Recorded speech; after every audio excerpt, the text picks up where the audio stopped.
Merhaba hocam, nasılsın? Teşekkür ederim Ertem. Sen nasılsın?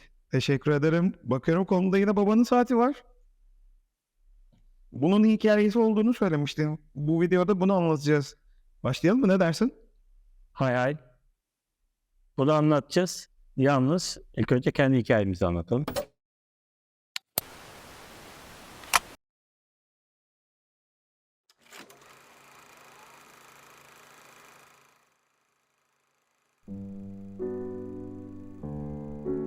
Merhaba, ben Can Cicioğlu. 25 yıllık eğitimciyim.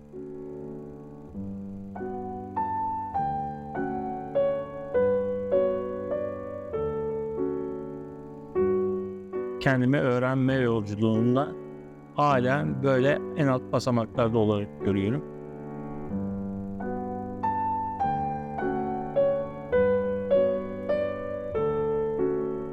Bana eşlik eden arkadaşım da edebiyat öğretmenimiz Erdem Asibostan.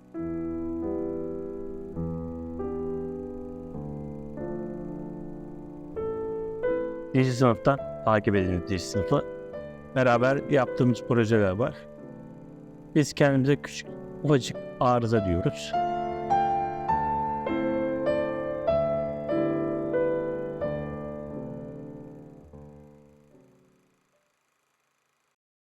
Bunun hikayesini anlatayım. Bunun hikayesi, ben bunu saati hayal meyal, özellikle bu turuncu ibrelerinden çocukluğumdan hatırlıyorum. Babamın kucağında oynarken o turuncu ibreleri şu boynuzlara basmayı çok severdim. Çünkü bu saatin Türkçesi Citizen Tsuno. Yani Citizen boynuzlu. Japoncası Tsuno, Türkçesi boynuzlu. İngilizcesi Citizen Bullet. Bu saat 1973'te otomatik olarak piyasaya sürülüyor. Otomatik chronograph ve yani sizin ilk otomatik chronograph mekanizmalarından biri 79'a kadar gidiyor. 50. yıl arasına bu saat tekrar üretiliyor ve bu saat şu anda 38 milim. Orijinali de öyle. Bir 43 milimlik bir Eco Drive modeli üretiliyor ama tekrar Japonya'da geçen sene bu haliyle, orijinal sadık haliyle ama sadece kuartz mekanizma olarak satılmaya başlıyor. Hocam, saati yakından şöyle bir görelim mi? Hay hay. Evet hocam, seni dinliyoruz. Evet, bu saat Citizen'in 1973'teki modeline sadık kalınarak yapılmış.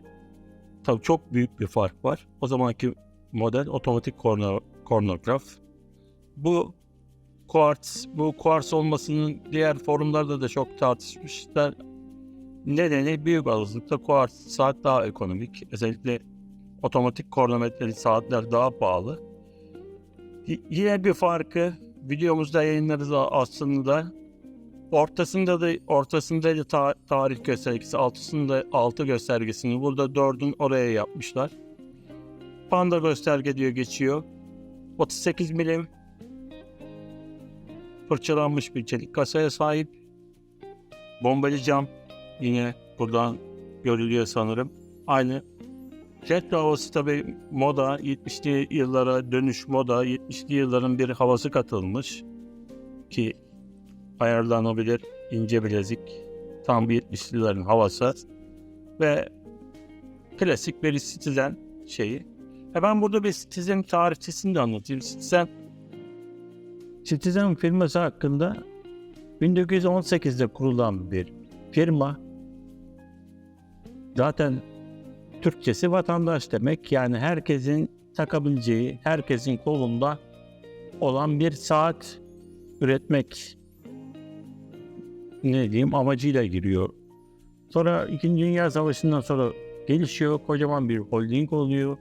Şimdi birçok marka barındırdığı bir saat şirketler grubu, hatta bir saat bile içinde ve Miyota mekanizmaları, dünyaca meşhur Miyota mekanizmaları kendi bünyesinde üretiyor. Birçok firmaya da kendi mekanizmalarında otomatik olsun gerek kuartz olsun o pazarlıyor. Bir de bu saat hakkında şunu söylemek istiyorum. Bu saat 2-3 yıl evvel bir Hollywood filminde moda oldu. Brad Pitt'in oynadığı bunun sarı kadranlısı. Otomatik versiyonu, orijinal bir versiyonu ama film 1969'u anlatıyordu. saatin üretimi 73. Millet saate o kadar hayran ki o yönetmenin görmezden geldiğine bile takılmadılar. Aslında yönetmen de böyle geyikler yapıldı. Bunu sevdiği için böyle bir şey yaptı diye böyle bir hayalet şekline geldi olay.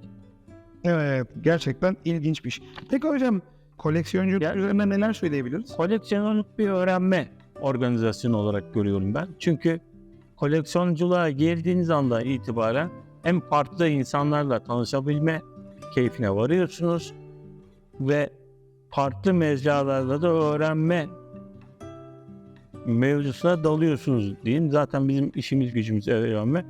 Zaten değişik insanlarla tanıştıkça bu sefer değişik dostluklar, arkadaşlıklar kuruluyor. Onlar da diyor ki hocam klasik soru, seneye çocuk okula başlayacak, nereye yazdıralım? Aslında bu da keyifli bir şey. Değer verdikleri için sorduğunu düşünüyorum. Evet, bir sonraki saat Bir sonraki saatimiz yine bir siteden denk geldi. Skupo. O da benim 21 yıllık saatimdir, otomatik.